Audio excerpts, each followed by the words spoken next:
FARDC yakajije ibitero bikomeje kugana n'ubundi bw'abakoloneli zasarambwe aho kuri ubu ngubu yohereje drone nyinshi cyane zitagira umubare za kamikaze kugira ngo zibe ko zakurukana intare zasarambwe mu cyo n'ubundi zikomeje kuna zigenzura.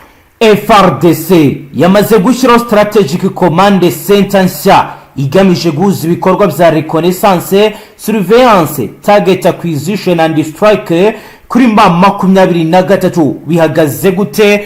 Nibibaye nyuma y'itangazo kandi rikomeye ryasohowe na FARDC rigaragaza ibyabereye Copo kuri ubu byamaze kwinjira mu rundi rwego rukomeye. FARDC irashaka gukoresha ikoranabuhanga rya drone ibangamira ndetse nasenya ibirindiro byose by'ama 23 ari nako ishaka kwinjira mu mujyi wa Goma mu ntara Kivu y'Amajyaruguru. Bihagaze gute? Guverineri w'intara ya Copo Nyakuwa Pole Longuria Lubango yatangaje ko kwigenekerezo rya mbere ntwara nte 2023 guhera saa 8 za mu gitondo ku isaha y'Ibangaboka ku kibuga mpuzamahanga cy'indege giherereye mu mujyi wa Kisangani cyagagwe igitero cy'indege zitagira abapilote drone kamikazi bivugwa ko zazanwe n'umutwe wa AFC. Izi drone zari zipakiye ibisasu bikomeye zihari zigamije guteza umutekano muke no guhungabanya ibikorwa by'indege zisanzwe zitwara abagenzi n'ibicuruzwa. Ibitero byabaye mu masaha y'akazi ku kibuga cy'indege bigamije guteza ubwoba abaturage no guhagarika ubwikorezi muri iki gice nk'uko babivuga. Kubwitangira ubunyamwuga bw'ingabo za Repubulika Iharanira Demokarasi ya Kongo muri iri tangazo bavuze ko drone enye muri izo zateye zashoboye gufatwa no kuraswa zikagwa hasi, bityo hakingirwa ubuzima bw'abaturage n'ibikorwa remezo by'igihugu. Izo drone zarashwe mu masaha atandukanye ku isaha ya saa 9:48 ku isaha ya saa 11 n'igice ndetse no ku isaha ya saa 1:48 z'umugoroba mu gihe indege y'ikigo CII yarimo igwa ku kibuga cy'indege guhera saa 1:45 z'umugoroba. Guverineri wa Copo yashimiye byimazeyo umugaba mukuru w'ingabo z'igihugu Perezida Felix Antoine Tshisekedi kuba yarashyizeho uburyo bugezweho bwo kurinda ikirere cya Kisangani bikaba byaratumye iki gitero gihagarikwa hakiri kare. Yanashimye kandi ubwitange, ubushobozi n'ubunyamwuga bw'ingabo za leta ya Kongo n'abafatanyabikorwa bazo mu guhangana n'ibijyanye n'ibyahungabanya umutekano. Yanamaganye bikomeye kandi ibitero byibasiwe byiswe iby'iterabwoba avuga ko bigamije gutera ubwoba abaturage no guhungabanya amahoro. Anasaba amahanga n'abafatanyabikorwa kuba bahagarika ibijyanye n'ibikorwa. Guverineri yahise asaba abaturage bo mu ntara Copo gukomeza gutuza, kuba maso no gukorana byafi n'inzego z'umutekano cyane cyane mu bikorwa bya gisirikare byiswe Yebara Vision na Firimbi bigamije gukomeza kurinda umutekano w'igihugu. Yasoje asaba Imana gukomeza kurinda Repubulika Iharanira Demokarasi ya Kongo, perezida wayo n'abaturage bose, anifuriza intara ya Copo amahoro arambye. Ni mu gihe rero mu buryo bwa gisirikare turabwira ko ingabo za Repubulika Iharanira Demokarasi ya Kongo zo zatangiye icyiciro gishya cy'intambara ishingiye ku ikoranabuhanga rihanitse hifashishwa indege zitagira abapilote drone armée mu rwego rwo guca burundu umutwe M23 mu bice byose wigaruriye mu ntara Kivu y'Amajyaruguru na Kivu y'Amajyepfo. Amakuru yize bari guturuka mu nzego z'umutekano Kinshasa no ku mirongo y'embere y'urugamba aravuga ko FARDC yashyizeho strategic command center nshya igamije guhuza ibikorwa bya reconnaissance, surveillance, target acquisition ndetse na strike hagamijwe gukurikirana no kumenya no gusenya ibirindiro bya M23 mu buryo bwihuse kandi butunganye. Mu byumweru bishize FARDC yakoze intensive intelligence operation hifashishwe drone zo gutata ICR drone, satellite imaginary, human intelligence n'ubutasi bwo mu ikoranabuhanga bigamije kumenya ibirindiro bikuru bya M23, aho bafite intwaro ziremereye, aho bacumbikira abayobozi bakuru, imihanda bakoresha mu gutwara ibikoresho n'amasasu, aho guhugurira abasirikare babo. Iyi rero ni battlefield mapping yatumye hashyirwaho precision strike plan iteganya ibitero bya drone bitandukanye ku ntego zihariye, high value targets, hagamijwe guca intege M23 no gusenya burundu ubushobozi bwayo bwo kurwana. FARDC yatangiye gushyira mu bikorwa large scale drone warfare strategy igizwe n'ibi bikurikira: kamikaze drone, loitering munition zo guturitsa ibirindiro bikomeye, armed reconnaissance drone zo gutahura no guhita zigaba ibitero, swarm drone tactics aho drone nyinshi zigaba igitero icyarimwe zigatera umwanzi urujijo, electronic warfare unit zo guhagarika itumanaho rya M23 no kubuza gukoresha drone radari ndetse na za GPS. Ibi byose rero bigamije gushyira M23 muri combat isolation biciye mu buryo bwa gisirikare, bayigabanyamo uduce ibizwi nka fragmentation maze bakayisenya burundu. Amakuru ari guturuka mu nzego za gisirikare za Fardc baravuga ko Fardc yamaze gushyira urutonde rw'ibirindiro bya M23 bigomba kugabwaho ibitero muri Masisi, Rucuru, Nyiragongo, Tongo, Kibumba, Bwiza na Mushaki. Ahamaze hose gukorerwa target locking, bivuze ko drone zamaze gutegurwa zikaba rero ziri gupangwa uburyo zigomba kuba zagaba ibitero mu buryo butandukanye, ibizwi nka saturation strikes zatuma bashobora guhungabanya M23.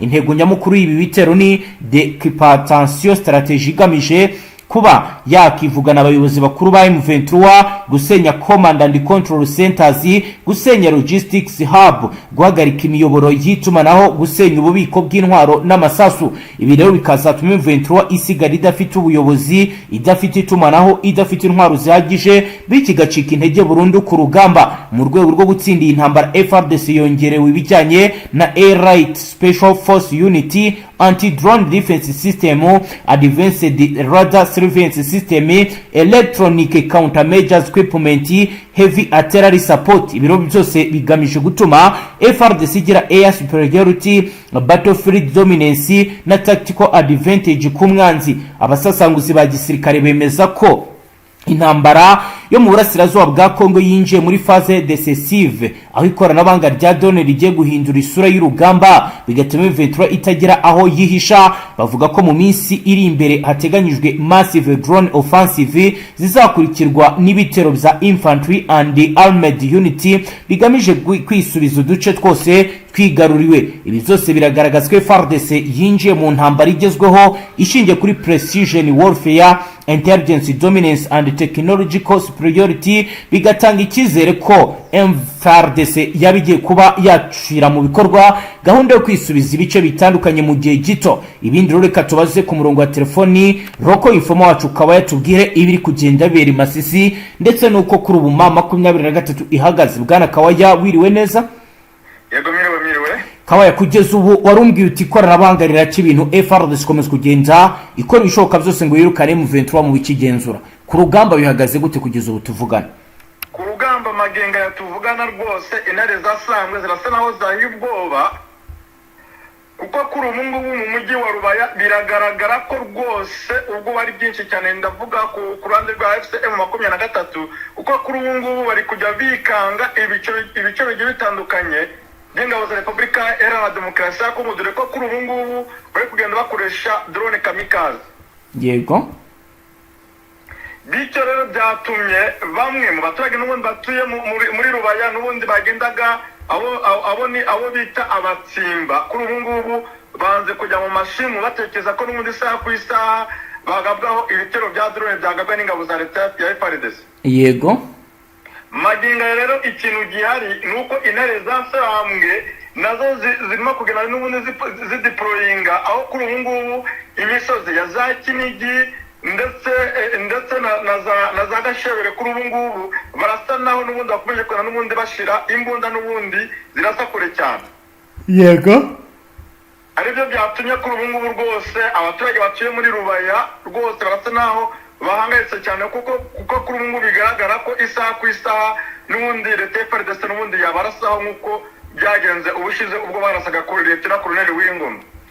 Yego, kugeza ubu kubirebana no kwataka mu buryo bwo kubutaka bihagaze gute muri Masisi? FARDC igeze he irwana? Kugeza amaginga ya FARDC ahantu igeze n'ubundi irasa naho igeze za mahanga, kuko kuri ubu ngubu nubwo mahanga iyobowe n'intare zasirambwe, ariko isaha ku isaha n'ubundi yakurwa muri ako gace n'ubundi ikaba yasubizwa inyuma muri Rubaya, kuko kuri ubu ngubu leta ya FARDC ndetse n'abafatanyabikorwa babo barashaka n'ubundi kuba bakwambura intare zasirambwe umujyi wa Rubaya, ndavuga muri Masisi, bityo bitewe n'amasezerano n'ubundi basinye i Washington yuko leta zunze ubumwe za Amerika n'ubundi arizo zizagenda zigacukura biriya bintu by'amabuye y'agaciro n'ubundi muri rubaya, bityo bakaba bashaka yuko bakwirukana intare zasarambwe maze abanyamerika n'ubundi bakaba bajyamo n'ubundi gucukura ari amabuye y'agaciro n'ubundi nta kibazo bafite, n'ubundi hayobowe na leta ya Repubulika Iharanira Demokarasi ya Kongo, aribo n'ubundi bakomeje kugenda n'ubundi bagenzura rubaya. Yego, igihari rero birashya bishyira yuko intare zasarambwe isaha ku isaha n'ubundi bakwirukanwa n'ubundi muri rubaya, bakaba bakwerekeza n'ubundi za Rucuro ndetse yewe na Goma. Ariko maginga y'igihari nuko FARDC yakomeje kugenda ivuga ko n'ubundi ishaka kuba yafata rubaya ndetse ikafata na Goma ndetse n'ibindi bice bigiye bitandukanye, yewe ukongeraho na za Bukavu. yego, kuko igihari byakomeje kugenda n'ubundi bigaragara ko AFC-M23 yanze yuko ikibuga cy'indege cya Goma cyafungurwa ndetse na Kavumu, bityo bikaba byatumye n'ubundi leta ya Repubulika Iharanira Demokarasi ya Kongo ivuga yuko igomba kubohoza biriya bice ku kibi na cyiza, kudure ko AFC-M23 yanze yuko ikibuga cy'indege n'ubundi cya Goma cyafungurwa ndetse n'icya Kavumu, bityo bakaba bavuze yuko barakora ibishoboka byose bakisubiza biriya bice. yego. Kugeza ubu ku birebana n'imbaraga M23 ifite zirangana gute ugereranije n'izo FARDC iri gukoresha kugeza ubu?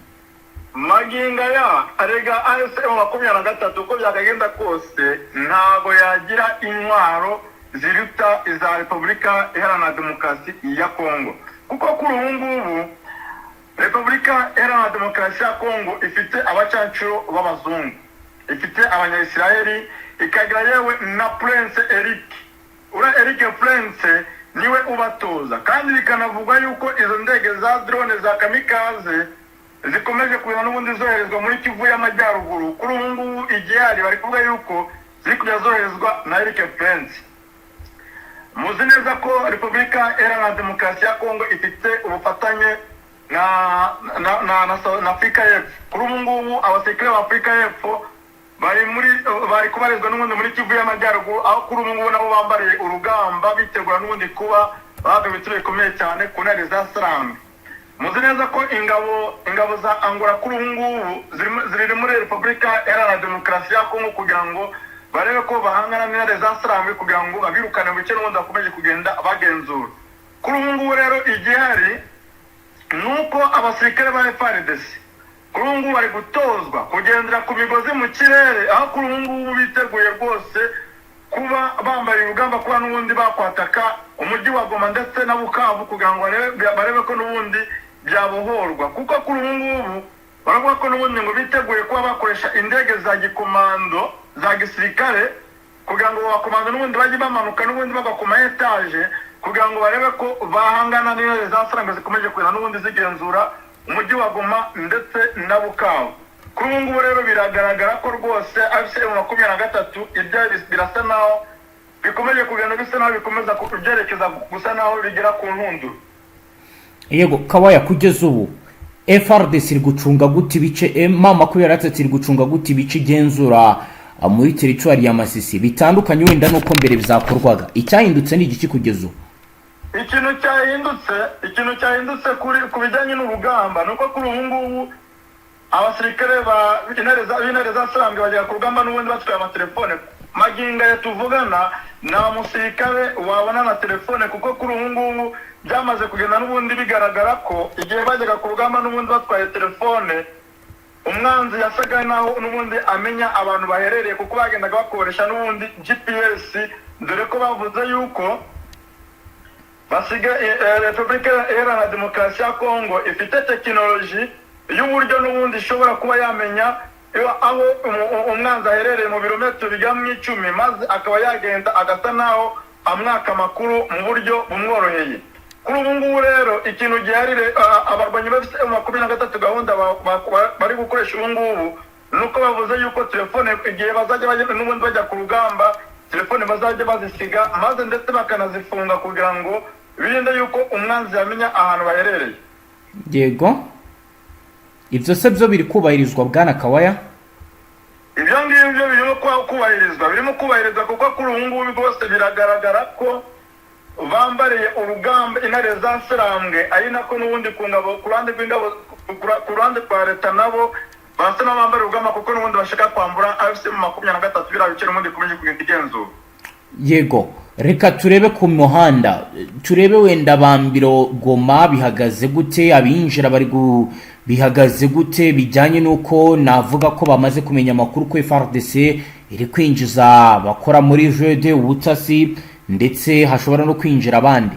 Kubijyanye no kugenda nta cyaba cyahindutse kugeza ubu. Kugeza maginga ya situation irasa naho n'ubundi ni ibisanzwe kuko abaturage bagenda n'ubundi bava za Mushaki berekeza mu mujyi wa Goma, yewe abo navuga yuko n'ubundi basa naho bahuye n'ikibazo gikomeye cyane n'abatuye muri Rubaya abo rwose babuze ayo bakira nayo bamira kuko kuri ubu ngubu biragaragara ko abenshi barimo kujya n'ubundi bazingira ibyabo basubira mu bice bigiye bitandukanye n'ubundi bikikije uriya mujyi wa Rubaya kugira ngo n'ubundi birinde ibitero bya hato na hato n'ubundi bishobora kuba byagabwa n'ingabo za leta. Yego, ku bijyanye n'umuhanda uva Masisi n'ubundi werekeza Goma, reka nsobanura n'ubundi abadukurikiye ko umuhanda n'ubundi uturuka Sake werekeza mu mujyi wa Goma kuri ubu ngubu urimo urakoreshwa kuko kuri ubu ngubu rwose abaturage n'ubundi basa naho n'ubundi bakomeje ibikorwa n'ubundi by'ubuhahirane, haba bava mu mujyi wa Goma ndetse n'abava Sake n'ubundi berekeza mu mujyi wa Goma. Kuri ubu ngubu rwose abantu ni urujya n'uruza, ariko tutibagiye ko n'abandi bakomeje kureba n'ubundi bava Zarabaya bahungira n'ubundi mu mujyi wa Goma kuko nabo bakomeje kureba n'ubundi basa naho bazinga ibyoroshye kugira ngo n'ubundi barebe ko baba bavuye muri uriya mujyi bakerekeza mu mujyi wa Goma. Abari guhunga iki? Imirwano yabaye igikomeje kugeza ubu. Imirwanire cyakomeje kuko n'ubundi bari kuvuga yuko isaha ku isaha n'ubundi ziriya drone za kamikaze zikomeje kugenda n'ubundi zoherezwa na Repubulika Iharanira Demokarasi ya Kongo, bakavuga ko n'ubundi isaha ku isaha n'ubundi igihe zaza n'ubundi zije gutwika umujyi wa Rubaya n'ubundi basanga n'ubundi barahavuye bararekeje umujyi wa Goma n'ubundi bamwe barahunze. Yego, ni nk'ize mpinduka zihari mu baturage basanzwe mu kazi kabo, wenda haba hari abaturage batari kubasha gukora kubera iyi situation ihari?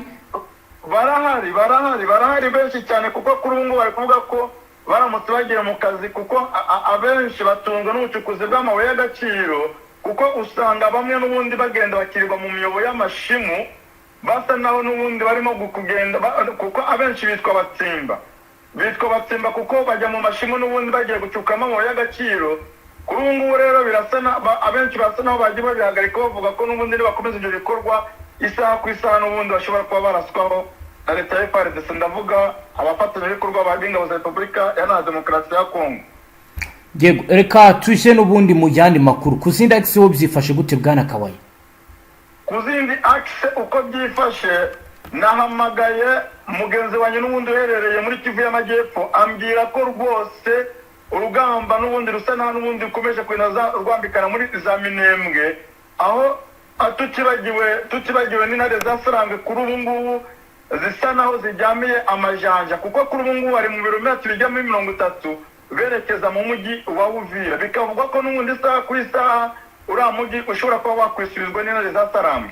Yego, aho kuri ubu ngubu bakomeje kwina n'ubundi bisuganya bavuga ko barambiwe ibitiro bya hato na hato n'ubundi bikomeje kwina bigabwa n'ingabo za leta muri za Minembwe ndetse n'ibindi bice bigiye bitandukanye, bakavuga ko biteguye kuba bambariye urugamba ndetse bagahangana n'igisirikare cya leta yewe utibagiwe n'ingabo z'abarundi. Yego, FDNB. Kuri ubu ngubu bikomeje kuna bigaragara ko abasirikare b'abarundi nabo bakomeje kugenda bakwita agatoki ku kandi bavuga ko biteguye kuba bahangana n'intare zasarambwe mu mujyi wa Uvira, kuko iyo bahaboneye umwaka washize ngo birenze cyane kuko nabo ngo barashaka kwihimura ku ntare zasarambwe igihe zawataka isaha ku isaha. Abarundi bo bahagaze gute kugeza ubu? Haba hari abandi bashya bari kuzanwa, byo bimeze gute kugeza ubu? Abarundi bakomeje kugenda bazanwa ku byinshi cyane kugira ngo bakomeze kurana n'ubundi barinda uriya mujyi wa Uvira, kuko kuri ubu ngubu nabo barasa naho n'ubundi bamaze kumenya amakuru y'intare zasarambwe ziteguye n'ubundi kuba zakurikiza mu mujyi wa Uvira, kuko ku munsi wo kuwa gatanu ahagaragaye amakamyo agera muri 6 apakiye intare zasambwe zerekeza n'ubundi mu mujyi mu nkengero z'umujyi wa Uvira. Nyuma y'uko ibyo bibaye Fardc ikora iki? Nyuma y'uko ibyo bibaye Fardc nayo ikomeje n'ubundi imyiteguro idasanzwe n'ubundi yo kugira ngo icunge ibice n'ubundi bishobora kuba byakomokamo umwanzi kugira ngo barebe ko bahangana. Yego, abaturage bo muri Uvira ntabari kuva mu byabo bahunga? Kugeza amaginga bitewe nuko nta mirwano yatangira kuhabera, nta muturage n'umwe wari wahunga kuko n'ubundi bakomeje ibikorwa byabo by'ubucuruzi bisanzwe. Yego, kawe reka tugushimire cyane dusoreze ngaha. Murakoze cyane. Namwe banywanyi mudateba kubana natwe ngaha kuri imbonesha kuri imwe rugendo bashyikiriza amakuru atose yabarabana n'umutekano, politique, ubanye n'amakungu ndetse n'ubuzima bwa munsi bw'abanyagihugu dusoreje ngaha. Wowe dukurikiye bwa mbere usubira sabone ntuzongere gucika ukundi n'amakuru ndetse n'ibindi biganiro tubashyikiriza ngaha. Hasta la vista.